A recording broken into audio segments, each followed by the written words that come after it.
Hello. Hi. Hmm. Okay. Hi guys. Hey, Hi. hello, Ed. How you doing? We're Good. good. It's Good. Sunday. I I usually don't put any makeup on Sundays, but for you, well, I'm doing it for you. thank you. Not for me. Come on.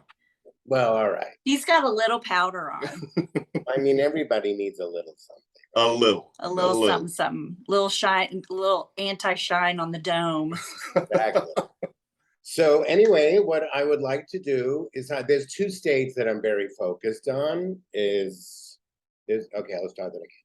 There's two states that I'm focused on, which is Florida and Texas. Yeah, And although they're the worst. states, the two worst states. But I kind of feel like at least it needs to be, from my perspective, since I live in a blue state, I want to drive as much attention I can to what can be done there and just whatever. And I know you guys are, rooting for the home team, Beto. And so tell me a little about what you guys do in terms of your involvement with politics and what brought you to TikTok. And are you having any, besides joy, because if you're not having fun with this, you have no business being here. Exactly. But, tell me a little about yourselves. Me? Tell me a little bit about ourselves with relation to politics. Yeah, and what got you here, and are you more Well, now than ever? I've been a lifelong Democrat. I was raised by Democrats. My mother, who passed away when I was 19, was very active in B'nai B'rith, and also she was very active in the Democratic Party.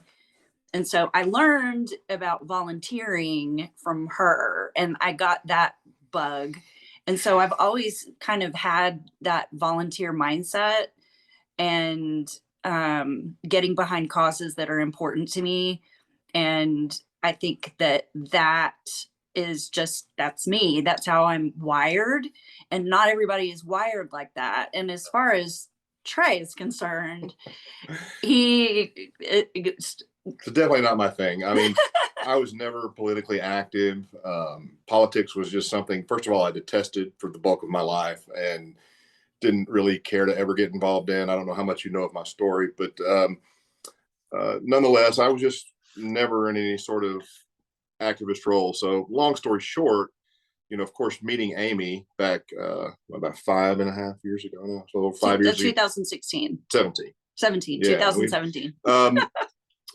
That was my first exposure to anyone who was really passionate about activism and being involved. And so that was interesting. But for me, it still wasn't necessarily particularly motivating to jump out there and start, holding my signs and marching in the streets or anything like that.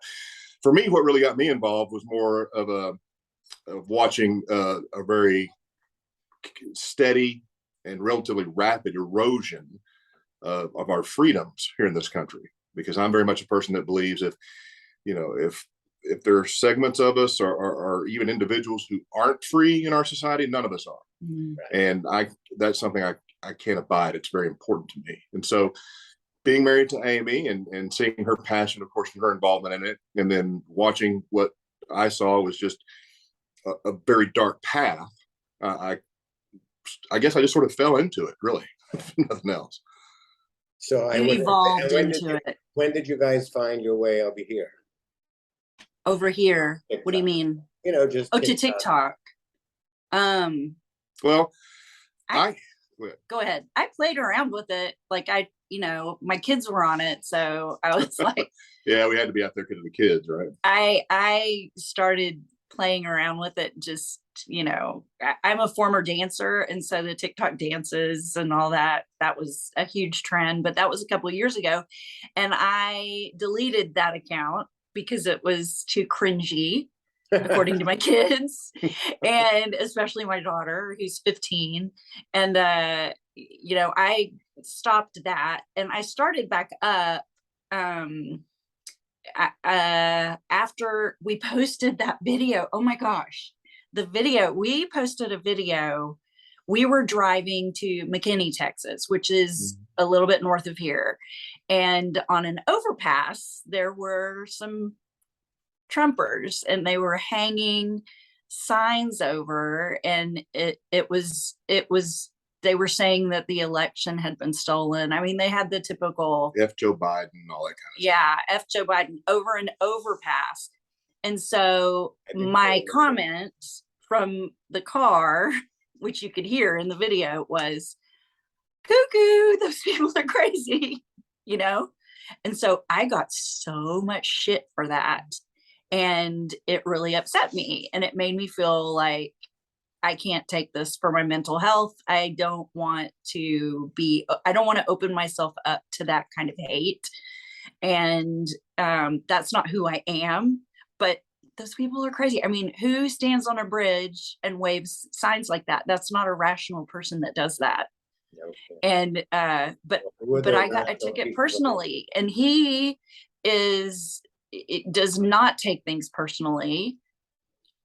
He's able to, and so anyway, I canceled that account, and then I started at my new account, and I was like, okay, I'm gonna get hate, I'm gonna be myself, I'm gonna be authentic, I'm gonna talk about things that are important to me in my way, and people are either going to like it or they're not going to like it. And I'm not what I would call hugely popular on the platform, and I don't really care to be, but I'm not going to let I'm not going to let the trolls upset me. And he has taught me so much about that, because well, I kind of learned the hard way. I had an account last year briefly for about 3 months, and well, actually, I take that back. I had it for a long time. And for about, I don't know, the bulk of that time, I had about 25 or 30 followers, right? And really didn't spend much time out there. But one day I made a post regarding ivermectin, the horse dewormer paste, and these idiots that were ingesting it. And that just blew up. And all of a sudden, I was getting all this exposure and all these followers. Really, that started it. And I started just saying other things, making other commentary, if you will. And after a while, I think I'd gotten up to about 50,000 or so followers. And I just mentally, it was not healthy for me, because I was going down these rabbit holes, there was a lot of hate and and I just honestly just up and deleted it one day. It just disappeared. I was so pissed. Yes, you was. I was like, what the hell? I don't want this anymore. I don't want to be a part of it anymore. It's ridiculous. It's not fun anymore. It was like having to come out and force myself to find things to talk about, and then put up with all the bullshit. And so I got off completely, just totally left TikTok. And then, I don't know, 6 months or so went by, and I went back out there, decided I was going to just go out there and just be myself, be my authentic self. And I've had evolved somewhat since then. And I learned that you can't waste your emotional and mental energy. You can't allow the hate into your space. Oh no, I'm constantly blocking and deleting. I mean, my following is as pure as can be. I just so yeah, but here's my I got a lot of trolls that follow me. But here's my thought on it, and this brings me to Texas politics, and it brings the conversation to Beto O'Rourke. So I don't know how much you know about him and how he is when he does his town halls, but he engages trolls. No, he's amazing. He engages them, and he turns it around, and he winds up putting his hand out to shake their hand. He put his hand out to shake the hand of a man who had an AR strapped to his back. That's reaching across the aisle and then into the other aisle. I mean, Texas is rampant with open carry. I mean, everybody open carries here. Not everybody, but there's nuts. There's people that open carry here, and they don't just open carry a pistol on their hip. They're open carrying an AR. Right. Because they can, because Abbott said that they can. So are you guys involved in any of the volunteer groups or anything? Do you do Any? I volunteer for Beto's campaign, and I'm also volunteering for, oh, interesting. I'm volunteering now for Mothers Against Greg Abbott, and we have coming up next week locally, and we've gotten people from all over the place because I have friends in California, I have friends in New York, I have friends in Massachusetts, and they're all contributing to a postcard, handwritten postcards to voters in predominantly red states. And the Mothers Against Greg Abbott campaign is really focused on Texas. Yeah, no, I know. But the same person that is facilitating this and having the postcard writing party brunch at her house. We also sent what? That is on a set day that there's like a get together? Well, her actual event that she's having at her home, her name is Sabrina Ball. She wouldn't care if I said her name, but she lives here in Fort Worth, and she is having an event. I believe it's on the 10th. It's a Saturday. I don't have my calendar in front of me, but I think it's next Saturday. Right. We're all going over to her house and sitting at a big dining room table and writing postcards. And we did it. We did it for Kansas. Right. Oh. And look what happened in Kansas. Right. That's amazing. Personal please. That's how I know you. I think you did a post on the Greg Abbott thing, and that's how I think I started following you. Oh, thank you. So are you doing a post on TikTok to promote that event? Is she, you gonna?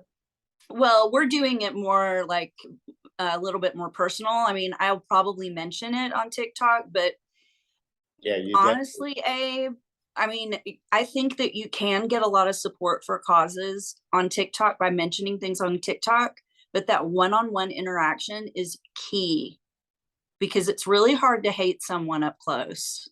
So if you're having a one-on-one conversation with somebody about a particular cause and you're asking them questions and you're asking them to block walk, to write postcards, to make phone calls, if you're asking them to get involved and you're doing it one-on-one, you're going to get a yes more than, you know, if somebody passively sees it on social media and says, yeah, I'd probably like to do it, but nobody's holding me accountable, so I don't really have to. You know what I mean? So I'm gonna mention it. I volunteer a lot too, but I just was curious if you're, I mean, are they doing a series of events through probably November? Yeah. Oh yeah, definitely. Moving up through the middle of October, probably, because we start early voting middle of October. Oh, really? I can't wait. I'm going away for like a month, and then I'll be back. And if there's something we could do to promote because I have a group of like 100 political TikTokers that we kind of do stuff off camera. So, yes. You know, but that's like a good cause because we want Greg Abbott the fuck out of there. So yes. Just keep, you know, text me or email me things so I will. Yeah. The Mothers Against Greg Abbott postcard campaign is it's gonna start next week. I think it's the 10th, but I need to look. I don't have it in front of me right now. Right. But it's in my calendar, and I can send you. There's a Facebook group, and there's another Facebook group called Postcards for Liberty. And then there's another campaign that's national, and I cannot remember what it's called. 2 million, or maybe it's 2 million Texans. It could be Texas based, right? But it's another postcard writing campaign. And it is, you just write something very personal on it and why you're asking somebody to vote for a particular candidate or for a particular cause, or asking them to look at the GOP platform. Right. And sorry, I'm Trey, completely taking over. It's okay. I'm very passionate. As you should be. I mean, this is strange times right now.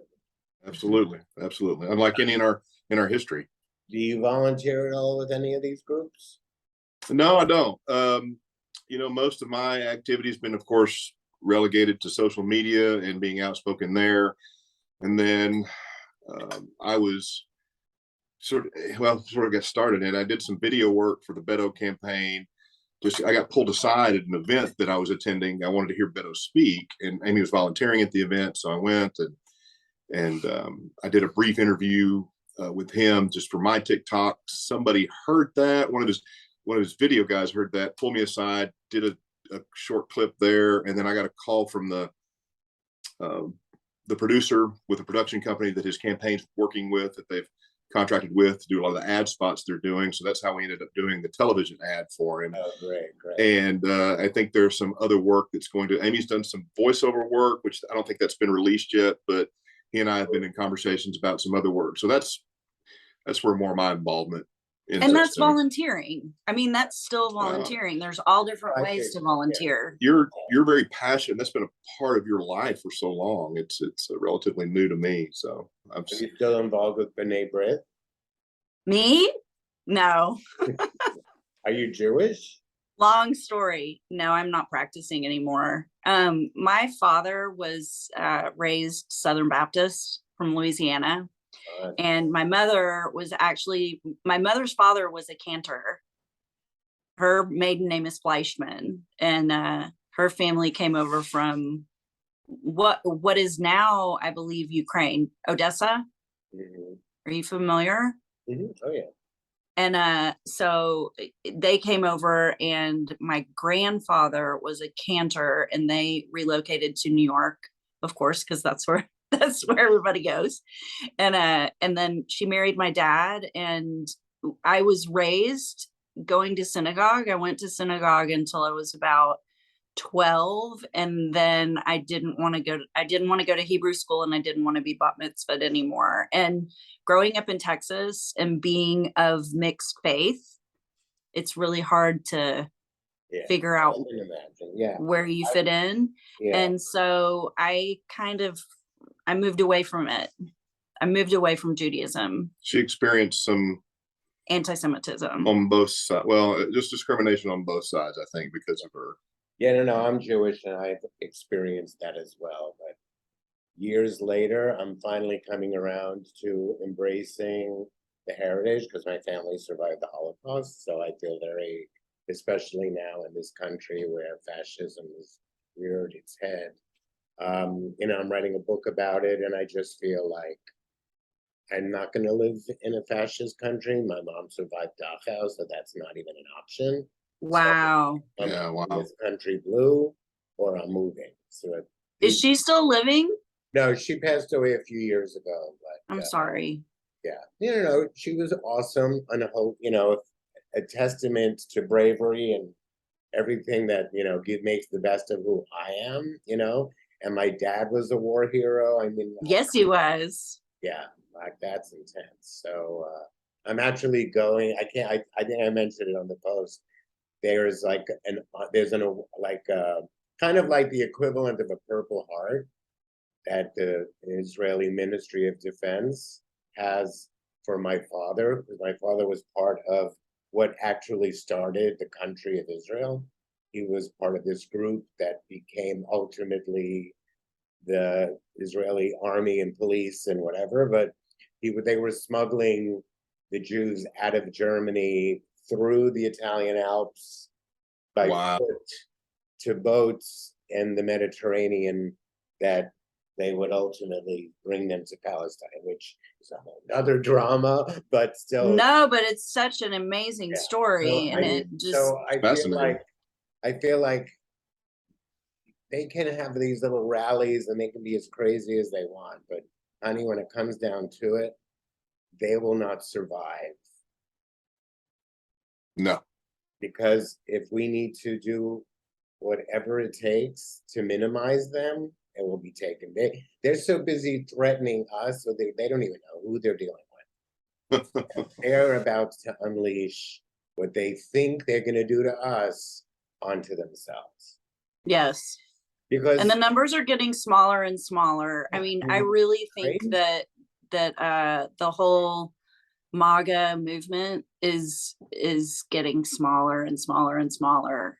And when something gets smaller and smaller, they have to get louder and louder and louder. Yeah, I mean, the thing is, I feel like I've been optimistic from the beginning that we're gonna keep the House and the Senate blue, only because, you know, we did it in November of 2020. We did it again in January 21 in Georgia. I think it's all kind of doable. I just have. I'm really paying attention to Georgia. Yeah.